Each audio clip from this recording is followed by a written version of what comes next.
non-stop Vikings talk. It's Purple Daily on Score North and ScoreNorth.com. Purple Daily, presented by Surly Brewing Company. I just felt it was right, just to be there and grind with those guys, and try to all come together for that common goal. And the team is stacked, like I always talked about, last year. We just couldn't put it all together in certain situations, but we got even better, I believe, this year in the off season by adding a great offensive mind in Kevin, adding a pass rusher to help Daniil, with Ed coming from his defensive background. So interesting, man. I love how transparent Patrick Peterson is. All Things Covered is the podcast. That's where he announced he was coming back to the Vikings yesterday. Did you guys watch it too? Like, did you watch it live when it was happening? Yeah. And did you see, so like when he's teasing it a little bit, and he did a great job at it a little bit, dancing around. He goes, well, I'm not going far. My first thought was Green Bay. He's going to the Packers. That was my initial Vikings fear. You going somewhere else in the division? Yeah. Oh, man. Is he going to Green Bay? This was like Chicago. This was like when Sting ripped off the NWO shirt and then actually joined the Wolfpack shirt. Like that's what it felt like. That's what it felt like. Right over Judd's head with that reference, but yes, that's what it felt like. It's okay.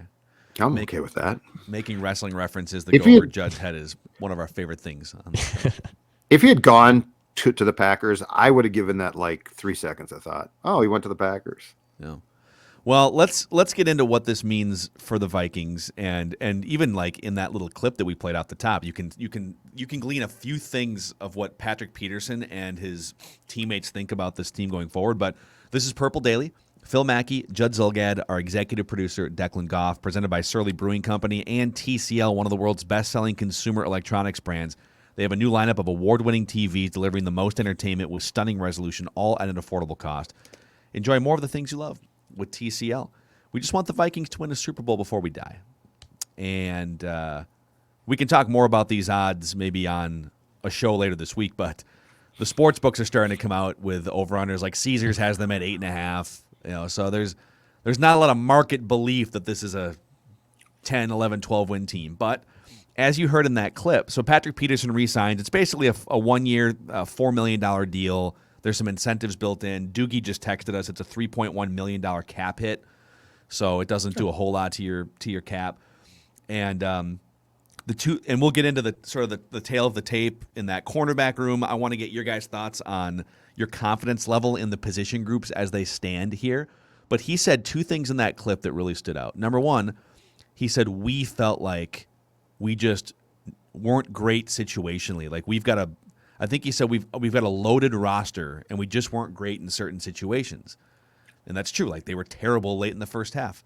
They were terrible late in games at times, and they would disappear at key moments, offensively and defensively. Mm-hmm. And then he said all the upgrades this offseason, he listed a couple players, but then he said Kevin O'Connell as a great offensive mind coming in to run the offense and the team, right. And Ed Donatel he referenced. And I think part of it is Patrick Peterson is just he's praising the guys that are coming in. He's not just going to get on the show and like dagger Mike Zimmer. But I think his thoughts represent a lot of the guys in that locker room, which is we think we have a loaded roster, and we think the coaches that are coming in are going to mold that roster in a better way, right? I mean, he basically said it. Mm-hmm. Do you want to know what I think of that? Oh, God. I think we know what you think of that. Yeah, I think we know. Yeah. It's more of this. What, finger pointing? It's more of the, yeah. Well, okay. Or it's his fault. Yeah. It's not my fault. They have really gone Stockholm syndrome and convinced themselves that it's all from that they were held captive, and that it frustrates me because I don't feel like there's ever been a collective look at really what went wrong. And I got a note. So Phil, you put out a tweet about running it back after they announced, or after Peterson announced that he was going to be back. Mm-hmm. And I tweeted something, and we got a note from a guy, and it was very fair. It said, I'm a big fan of yours, but I don't understand why you're trying to rip this move or something. And I'm not. I actually like this move. Patrick Peterson is well past his prime, but he's a pro's pro. I think he's good in the room. I think that he brings stability. I certainly don't think that he's bad now. He's just not what he was.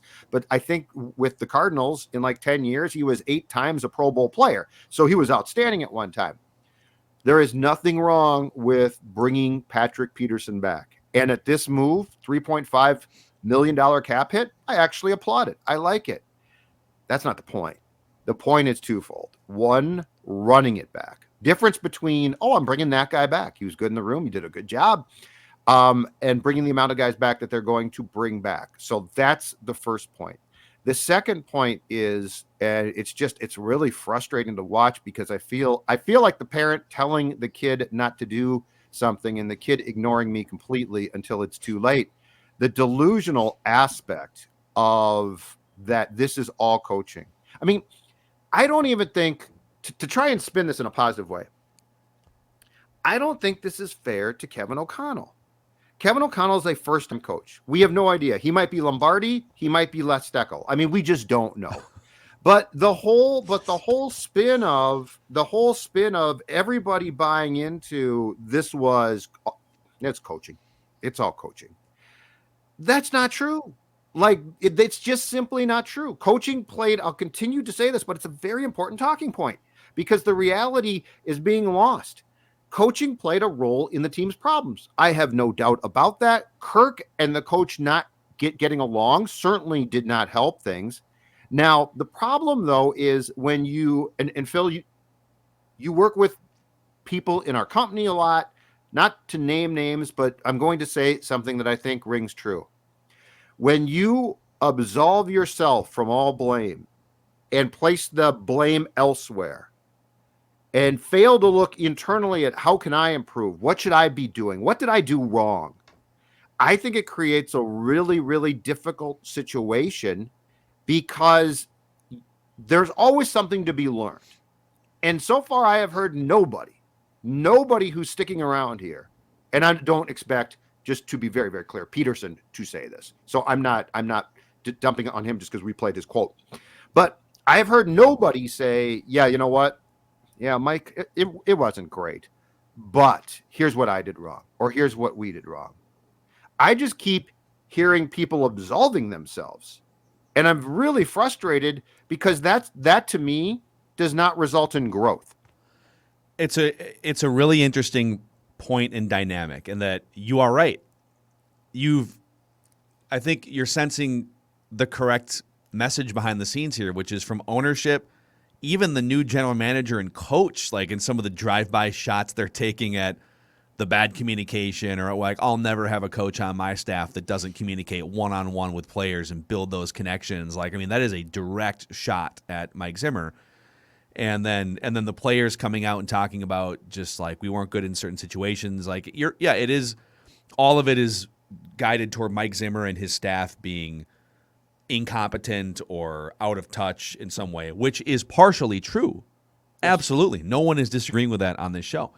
But the players very clearly feel like there is major unfinished business here. The players are essentially saying, and start to read the tea leaves here. Kirk Cousins holds some sort of, according to Ben Lieber, secret behind the scenes meeting with team leaders, right? Where he's dumping all of his notes from last year and fleshing out all the things that he sees for the team going forward and gets everyone on board. Kirk's our dog, I believe is how Ben put it on his podcast.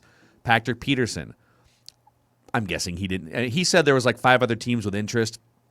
The fact that he's only making like $3 or $4 million with the Vikings means that it wasn't like a money-driven decision. He had interest from Washington, from the Colts. Let's say a team's offering him $2 million and the Vikings offered him $3 million. Maybe there's a team that offered him more money. It's not like the Vikings were the only team interested in Patrick Peterson. He is choosing to come back in the twilight of his career to this team because he feels like there is unfinished business and this roster is loaded. And also, you might have noticed, no veterans demanded a trade here that we know of. I think it would have leaked out at some point, right? Like Danielle Hunter is unhappy with his contract to the point where he wants to demand a trade. We knew that Danielle Hunter was unhappy with his contract, but he elected, hey, I kind of want to see this thing through for another year. Mm-hmm. Eric Kendricks is in his early 30s. You might only have another chance or two to win a Super Bowl. Right. Haven't heard any. No. Adam Thielen, this is your shot, man. You want to go play somewhere, win a Super Bowl? There's a ton of teams looking for wide receiver help right now. The Ravens, like, you could call your shot right now and demand a trade, and the Vikings would probably oblige. None of the veteran players have demanded a trade. So whether they all wind up being right or not is going to play out between now and next January.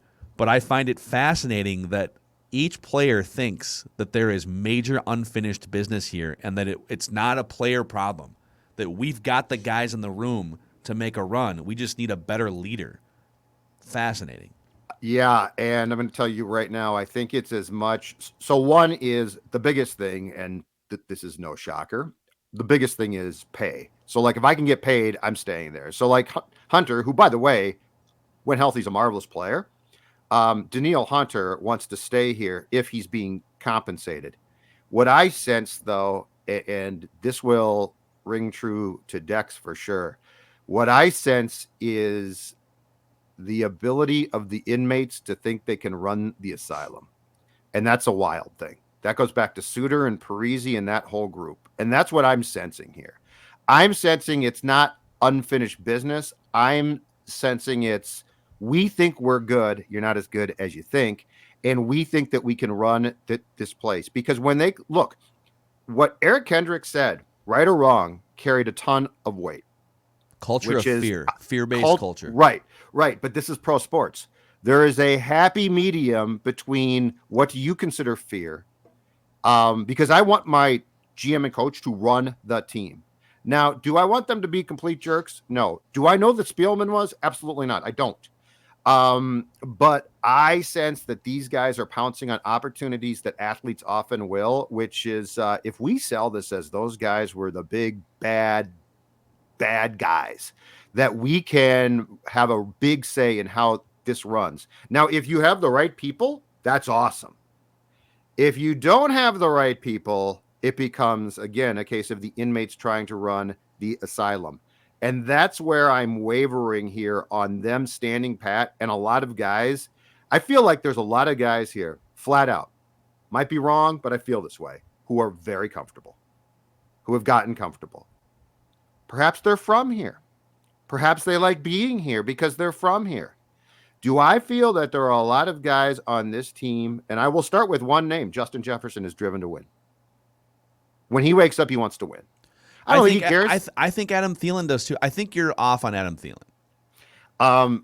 Okay, but the comfort goes beyond him too. I think that there's a lot of guys who have become comfortable here, and they're aging out, and and Thielen's among them. But a guy like Kendricks, this doesn't make them bad people. What I'm saying is there's a difference between being a bad guy and being a comfortable guy. And comfort in sports is only good up to a certain point. And I'm just sensing here with what the Vikings are doing, which is bending over backwards now to be almost too kind. I don't need too kind. Just don't be an a-hole. Well, the thing that I for sure agree with you on is the pressure that's being put on Kevin O'Connell.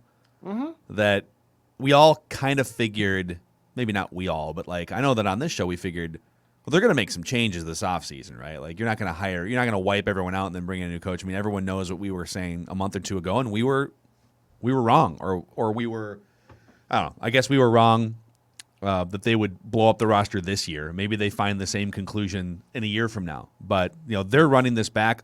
I'm surprised, and they're foregoing a grace period for Kevin O'Connell, right? Because again, Patrick Peterson, all these players are saying, we've got the guys. We just need to be better in certain situations, and we just need a different type of leadership. Yes. And here steps in a guy that I think we all think the profile of Kevin O'Connell, if he's coming from that Sean McVay tree and he can lead and connect with people and he's an offensive mastermind, it's a good profile of coach. But do you step in your first year as a coach in your mid-30s and click on all cylinders? It's a lot to ask. You're basically saying he needs to be Sean McVay-like right away to click with a roster that's ready to rock and roll right away. Correct. Was what's his name? Zach Taylor, the Bengals coach. Was he ready in his first year to just step in and be a Super Bowl coach? Probably not. No, he was. But he had a they had a rebuilding situation, and he could just kind of, and then they drafted Joe Burrow and stuff, and he could ease into it for 2 or 3 years. Yep. Kevin O'Connell does not necessarily get the luxury of easing into it. Not with guys like Peterson, Thielen, Kendricks. They're all Harrison Smith. These guys have been in the league for 10 years. They're not. Sorry, you figure out how to use challenges and manage a game late. We'll give you 7 weeks to figure it out. No, dude, you got to go now. And I think that this is an unexplored topic that is so interesting, and it basically transfers from sport to sport to sport. But keep in mind, Sean McVay took over a Rams team that had a quarterback that he could basically, and McVay is, there's no question about it, an offensive genius, that he could basically puppeteer without a problem, right? I mean, Jared Goff's not that good. McVay could talk until the clock shut off, or the contraption shut off in Goff's helmet, I think, with 15 seconds left before the play, because McVay was diagnosing. None of that's ideal, but McVay could do that. Kirk Cousins is headstrong. So for all we talk about, well, this Cousins thing, he's got a guy that cares about him now, and that's all probably true, and that's awesome. That's great. But my guess is Sean McVay could tell Goff, shut up, sit down, and here's what we're doing. And Goff would be like, oh, okay, cool. Kirk Cousins is a veteran. He's 34. He's been around the block. He has ideas. He likes to draw lines about where his responsibility ends, but that doesn't mean that he's not headstrong. Yes, I think that the pressure that's being put on Kevin O'Connell is to a certain point unfair, because any building process with this team is essentially gone. Like, this is a ready-made, put it in the oven and pull it out in a half hour and it's done team. It's supposed to be anyways. No, I mean, right. But I'm saying it's clearly not, it's not done, but correct. Like it's being portrayed as being a ready-made product. Yeah. Do you think, see, my opinion is this. My opinion is a lot of people in that building, starting with people that own the team, but trickling down as well, are fooling themselves into where this team is truly at. Do you agree with that? I would love to know what Mark Wilf's thoughts are on Caesars Sportsbook listing over-unders for every team today and having the Vikings at 8.5. Because Mark Wilf continues to use the word excellence, right? We want to achieve excellence, and we feel like we're in a position to compete for championships, et cetera, with the right leaders in place. And the market, literally the people that make bank off of correctly identifying, now they're not right 100% of the time, but the people that set those lines are the ones that pay for those massive multi-billion-dollar structures that we all party in Las Vegas. Like, they don't set lines and they're wildly incorrect. So when they set a line of 8.5, which they did, I think, last year too, and everyone's like, what? 8.5? Well, if you bet the over, you lost money. I said right? that. Yeah, you're right. And I said it too. So, Mark Wilf, you've got a ready-made team, you got the leadership you want, and the market, the objective market, Vegas, Caesars Sportsbook is telling you 8.5. Okay, maybe you draft a star cornerback in the first round. I mean, does it get you to 9? Does it push the over-under to 9? I don't think it's worth a full win. A rookie cornerback in the first round is not pushing a Vegas over-under to a full win higher. So what is the belief in the room, and why is it different than the objective belief outside in Las Vegas, right? And by the way, if you think Vegas is wildly wrong, put your money where your mouth is and hammer the over. Maybe I wind up doing that at some point. Optimistic Mackie on the show. But I think let's because we're kind of getting into the, okay, how good is this team now, right? Like, let's see what this thing looks like.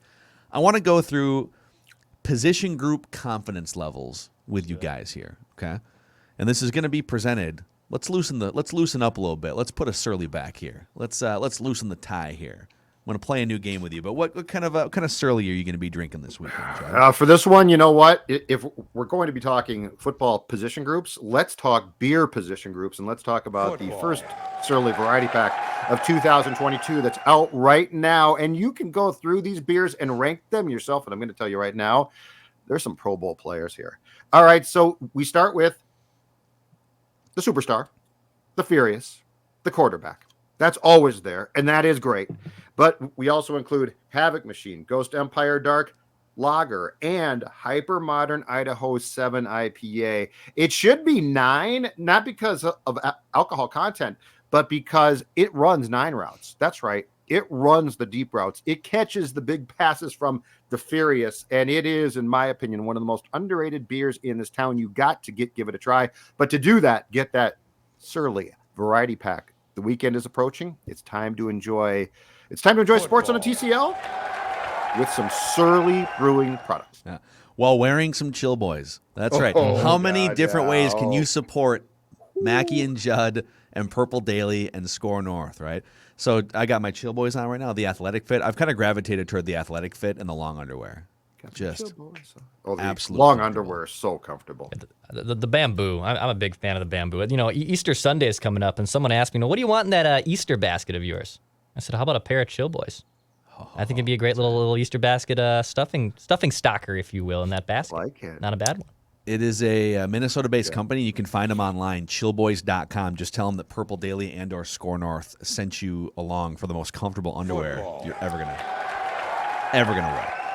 All right. I'm going to throw out different position groups. As they stand right now on the Vikings roster, I want you guys to give me one of 3 different ratings. Okay.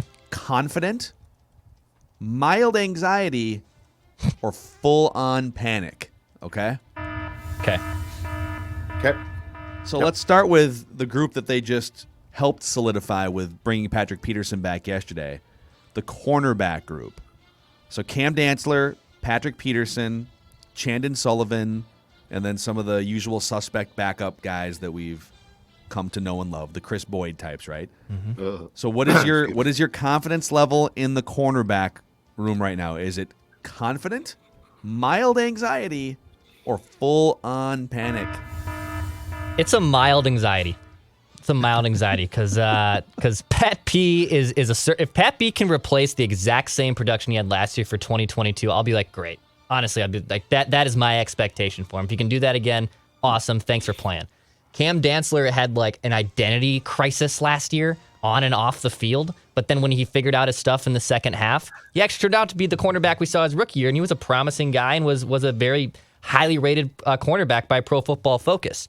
I think the caveat to even get me out of mild anxiety into confident is if they do hit a home run in their first round pick with a corner. If they draft, let's say, Derek Stingley, and he turns out to be a stud, which rookie corners, it's hard to project how well they'll fit immediately. But if they hit a home run there, well, then I feel a lot better. But right now, it's a mild anxiety. I don't know how anyone could have confidence right now in their cornerback group. Declan put it perfectly. I agree completely with everything he just said. I actually think Dantzler. So I don't know what happened in training camp last year, but if you go back to week 1, Dantzler was inactive, and I'm sure he cannot be absolved of all blame, but things certainly seem to break down there. He could come back and be fine. Pat P did miss 3 games because of a hamstring, which scares me because that to me is the start of, he's old for that position. Let's just say it. Mild anxiety, not panic. I like the fact that they seemingly have addressed the nickel corner with a guy who looks like a big upgrade. That's important because that's a position we do not talk nearly enough about, and that guy can kill you if he's exploited. Yep. So, all right. So it's a mild anxiety for me as well. So we all match on mild anxiety. I'm going to give you a couple different nuggets here. So let's start with Patrick Peterson.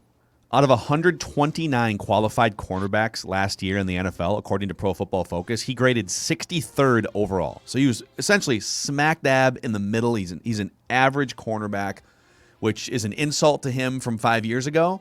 But honestly, you're not going to have superstars all over the field. Like having a cost-efficient, average cornerback, veteran, leader, respected, it's a good re-signing, and he holds it down. Yep. Cam Dantzler graded 19th out of 129 cornerbacks in the NFL last year, number 1 in run defense. So he was kind of league average in coverage, but he was in the right spot and making tackles in run defense, which is something you don't know, like unless you remember back to Antoine Winfield, where you could just off the edge every play. I think it was kind of a hidden part to Cam Dantzler's game that didn't go as noticed. Yep. He only missed 4 tackles all season and tallied 17 stops, meaning basically blew up a play 17 times before it got started. Uh-huh. So I think people are probably underrating Cam Dantzler a little bit. Part of it was the rocky start to the season and the doghouse thing. And then Chandon Sullivan, so he grades awfully against the run, just atrocious against the run, which could be problematic. But he's serviceable in slot coverage. We went through some of the numbers last week. Compared to Mackenzie Alexander, who graded dead last overall among all cornerbacks in the NFL last year, you're not getting a Pro Bowler here, but like you're getting a huge upgrade over Mackenzie Alexander. So it's a better situation, assuming not too much drop off with Peterson than it was at the end of last season. They're serviceable, but there's no depth. Right. And two of those dudes are on 1-year contracts. And you know what? The entire defense, for the most part, strikes me as exactly that. Like, that's how I would describe it. Yeah, which Mike Zimmer was right about that, by the way. Okay, Right. Safeties. And we don't have to, like, spend an hour on all these, but safeties. Confident, mild anxiety, or full-on panic? Harrison Smith, Cam Bynum, and some backups. Mild anxiety, because I don't know that it sounds like they're still trying to sign a safety, so I don't know that they're going to start Bynum, who had one good game when Smith sat out because of COVID at Baltimore. So until it's a finished product, mild anxiety, but much more likely to bump up to confident than to go. I don't see myself being panicked about that. So this is now more, I say this because it's an unfinished product. I have confident. I'm confident that the safety position's fine. Harrison Smith might not be the all-pro he was in the early part of his career, but is still obviously above average safety and is that illusion of complexity on the defensive side of the ball that Kevin O'Connell likes to talk about, right? He can still do so many things well. And when you have a safety that's that damn good, I'm not saying his other side can be irrelevant because Xavier Woods stepped in last year and it was solid and was fine, right? And Cam Bynum showed some promise last season. I don't see the position being a mild anxiety or panic mode when you have someone like Harrison Smith who can establish that that confidence there. So for me, it's confidence, no problem. It's confidence for me too. I mean, Harrison Smith is a borderline Hall of Famer, and Cam Bynum. So Cam actually he technically started 3 games last year because he actually started at Baltimore, at the Chargers, and then he started at Green Bay, played like 6 snaps, and then they started some like sub package or something, and he was on the field for it. But in the 2 games that he played the bulk of his snaps, he was excellent. And that's against 2 hard to play against offenses on the road in Baltimore and the Chargers. And so 4th-round pick, he was highly thought of and versatile coming out of the draft. So, I mean, man, next to Harrison Smith, I'm in on this guy. Okay, front 7, put the front 7 all together, the 3-4 different looks you could give. Danielle Hunter, ZA'DARIUS Smith, Harrison Phillips, Dalvin Tomlinson, Eric Kendricks, Jordan Hicks, and then somebody else, TBD, will be the 7th person in that group. What is your level of confidence? Are you confident, mildly anxious, or full-on panic? Mildly anxious. Anxious because on Smith, we don't know. Like, if Smith was healthy, I think I'd be confident. Hunter should be fine. He's been hurt back-to-back years, but they're not the same thing. And the one last year was a football injury that's sort of just a fluky thing. But because we don't know one of the starters, and because of Smith's health, and because the run defense struggled so much last year, I am confident it's going to be improved. I guess my question is by how much. I am going to have mild anxiety. It's like this hybrid between mild anxiety and full-on panic. It's like in this gray area just because there's so many question marks that and with the 1-year contracts and with the depth overall, like, can they be really good at one of these spots? And I think the spot that they're most likely to be really good at when I'm talking about is defensive ends, their cornerbacks, their safeties. Can they be elite on the defensive line? Can they figure out ways to pressure the quarterback at a high rate? Because your cornerbacks are definitely not going to be able to help you in coverage. So can they figure out one area to be exceptionally good at? And then can they just be average and situationally great in the others? That's where I'm at with this defense. We're all over the board here. I'm actually confident here. I think injuries are the thing that I'm a little bit nervous about. Maybe age with Eric Kendricks, but I'm just sort of assuming some health for Danielle Hunter and ZA'DARIUS Smith, and I get that that's not an assumption you can just make. But if those guys are healthy, Harrison Phillips is young. Dalvin Tomlinson was very good last season at a position that it's a hard position to judge, but he was very good at his job last season. I'm confident. I think they're going to get after the quarterback, especially if Danielle Hunter and ZA'DARIUS Smith are on the field at the same time and healthy. Depth at linebacker, bit of an issue, but there's a couple guys out there that Like, you can still sign somebody, and I'm sure they're going to draft a linebacker at some point. Chad Surratt, too. They drafted him in the 3rd round last year. I don't know. Has anyone seen him since the draft last year? So I'm curious to see it play out. Okay, wide receivers and tight ends.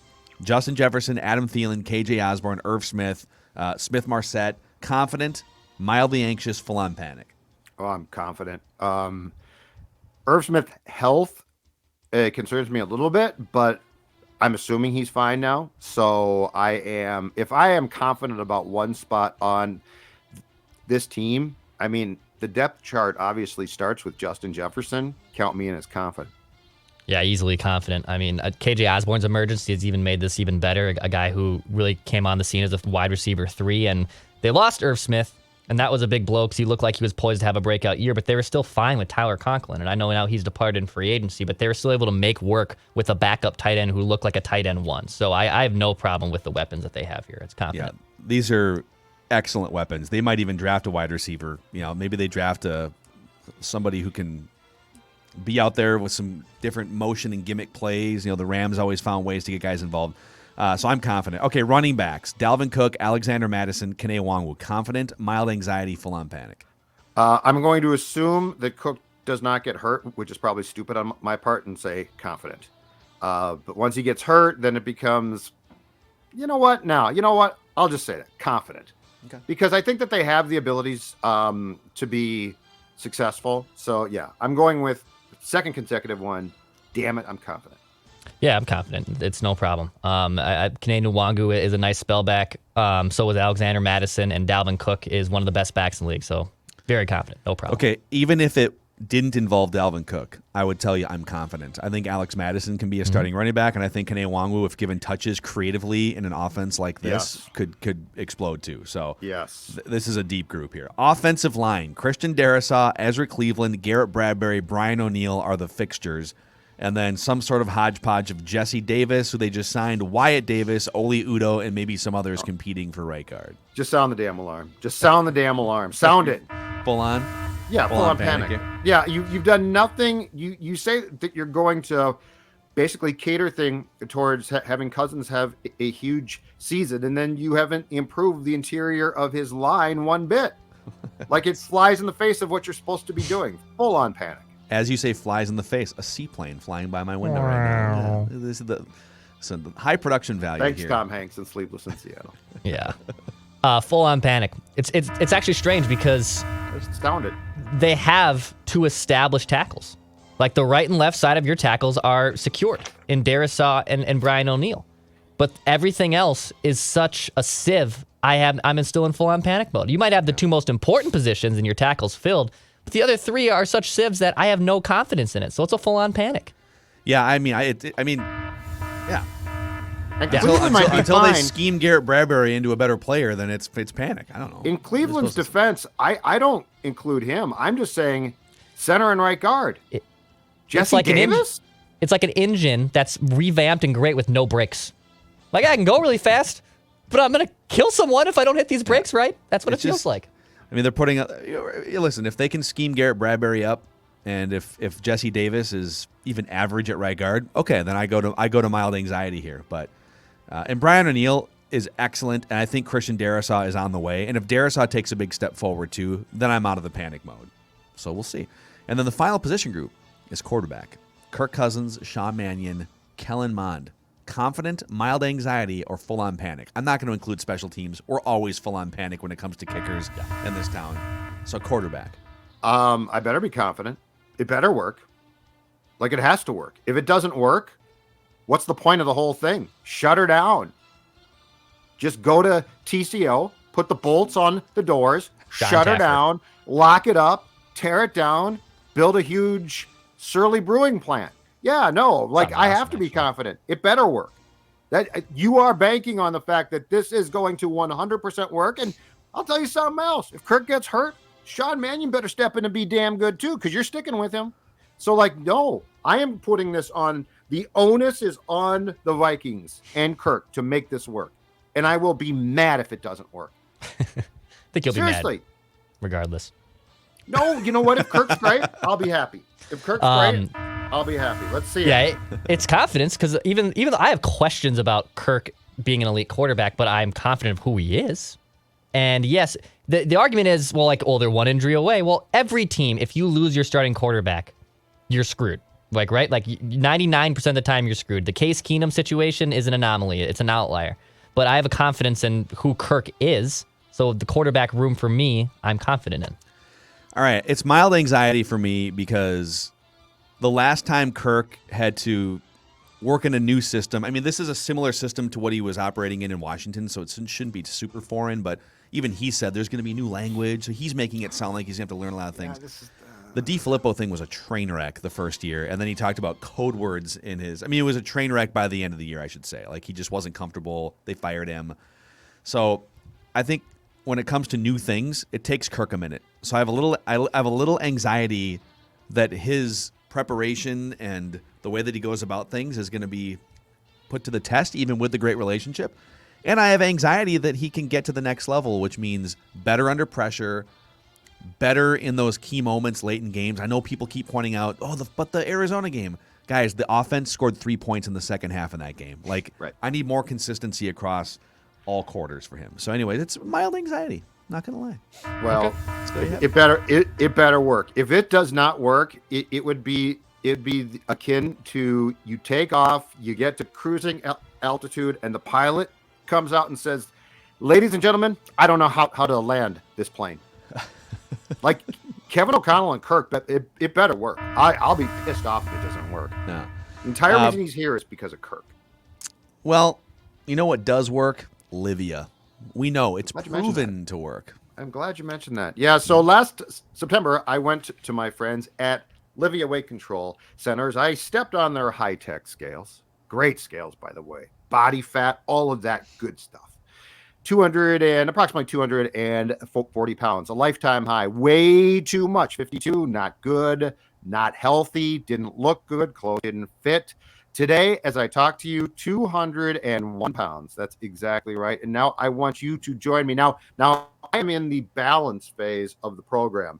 But if you get on the program now, join today. You get 25% off plus 35 meals for free. 855-GO Livia, 855-GO LIVEA, Livia, LIVEA.com.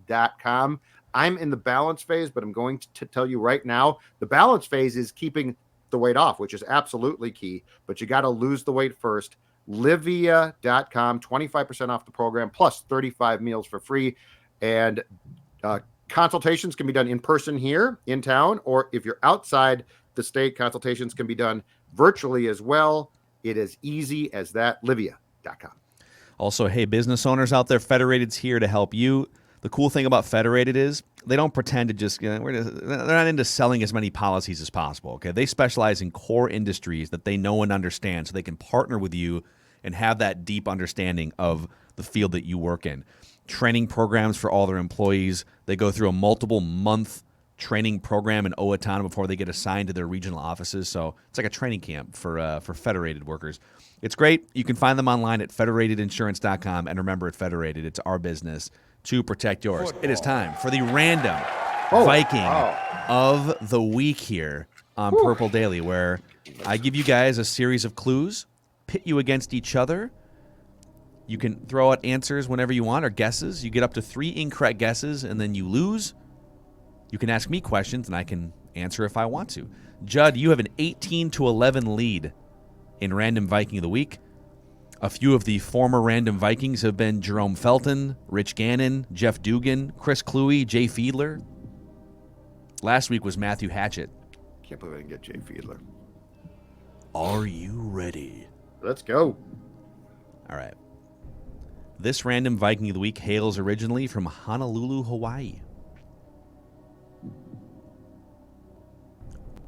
This Random Viking of the Week was a standout in high school in basketball and track. He actually helped lead the high school basketball team to the state title game when he averaged 17 points, 11 rebounds, and 3 blocks per game. He won a state title in track and field, too. Discus. All right, I got to guess.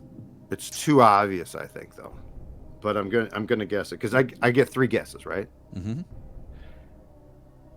Ezra Tuola. That's what I thought. Okay. Incorrect. That would be a great random Viking, though. Be right. Yeah. In terms of his high school track career, he also was a state runner-up in the shot put. So he was football, basketball, track. Stuff. He's a multi-sport athlete. What a talent this guy was. The problem was this random Viking of the week had a 1.23 GPA in high school. Not to make fun, but things ended up okay for him ultimately. He made more money than most people make playing football. In my research for this, I have not been going through high school GPAs, so that's not going to help me a lot right there, Phil. So he did have to start his college career at a community college because of the low GPA. He played at Garden City Community College to start his college career. Where is Garden City? Do you know? I think it's in Colorado. Okay. I think it's in Colorado. Okay. He eventually moved from Hawaii to Colorado in high school. Okay. And then he went to that community college. And then he played another round of college football in the Big 12.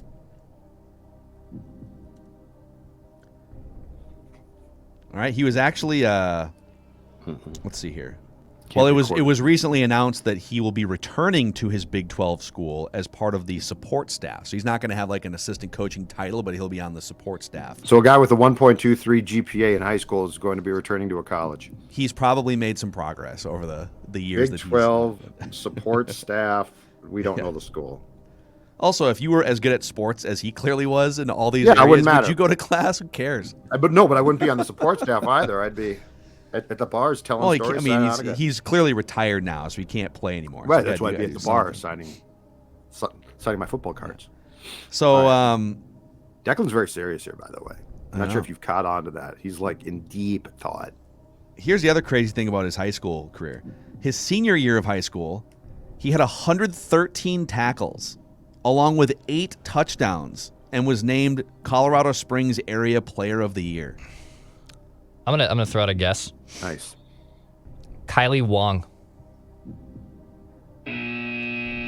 I will add, none of those stats, good job. You would not associate any of those stats, the 113 tackles or the 8 touchdowns, with his NFL career in any way whatsoever. I was like, what? It just kind of speaks to how apparently ridiculous this dude was in high school. In the NFL, Pro Football Focus once rated him among the best at his position. He only played for the Vikings. The only NFL team he played for was the Vikings. I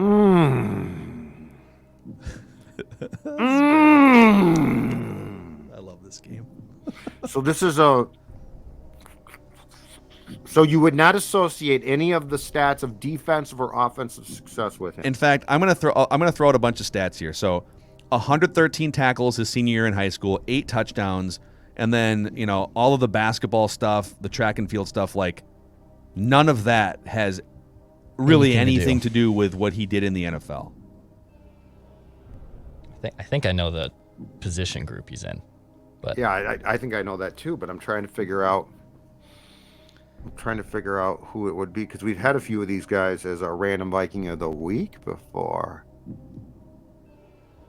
His NFL coaches included Brad Childress and Leslie Frazier.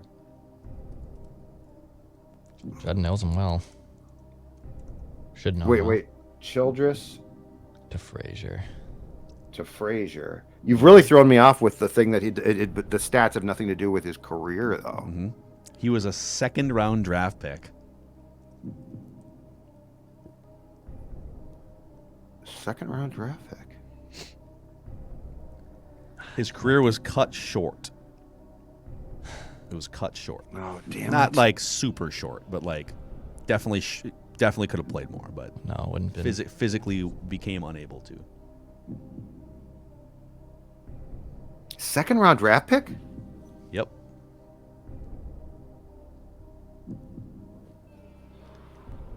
He was about 6'8". Is it Marcus Johnson? That's a guess. Marcus Johnson, because he was a second-round pick. That's an amazing guess. That's incorrect. Okay, I'm down to one strike. Let's Gotta be just right say next that the one. Marcus Johnson experiment, I think, sort of led into, all right, let's get a real dude here. Phil Lodeholt. There it is.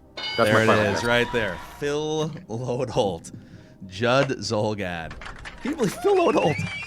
He was a two-way player. He was one of the best defensive I had no linemen idea. apparently in high school. I mean, he's a great He's like athlete. Clearly a beast, lineman. man. Yeah. Just a beast. And he's out there. Can you imagine Phil Lodeholt just banging in the paint, 17 points, 11 rebounds, Well, 3 skinnier, yeah, I blocks. sort of can. It'd be scary, but I can. Man. So Phil Lodeholt. All right, Judd. 18 to your 19th point here in Random Viking of the Week. Congratulations. Nice work. How is that? Yeah, he tore his Achilles in a Achilles. preseason game, if I'm not mistaken. Yep, Yeah, that's against the too bad. Buccaneers. And that was it. That was a wrap. And he was back here a couple of years ago, I think, as a training camp intern type coach. Yeah, good for him, man. Like to go from a 1.23 GPA Yeah. to making millions of dollars, and now he's going to go and potentially coach at Oklahoma. So good for that guy. I He thought was you were just talking about a kicker for a second. And Oh. then I'm like, nah, kickers wouldn't have a 1.23. Nor would they average 11 rebounds in a Yeah. state high school. I did not know. I had no idea he was born in Honolulu. I didn't either. No, I think That's he must have interesting. moved when he was little or something. But all right, Cool. That's a wrap here. Purple Daily. Get your questions in for our Saturday edition in a couple days of Purple Daily Reads the Comments. We'll do a little 4-question Friday tomorrow. So many things here. This offseason is just getting started. We got the draft on the horizon. Some fun news to announce early next week about the draft. So stick with us. Daily Vikings Entertainment, Purple Daily.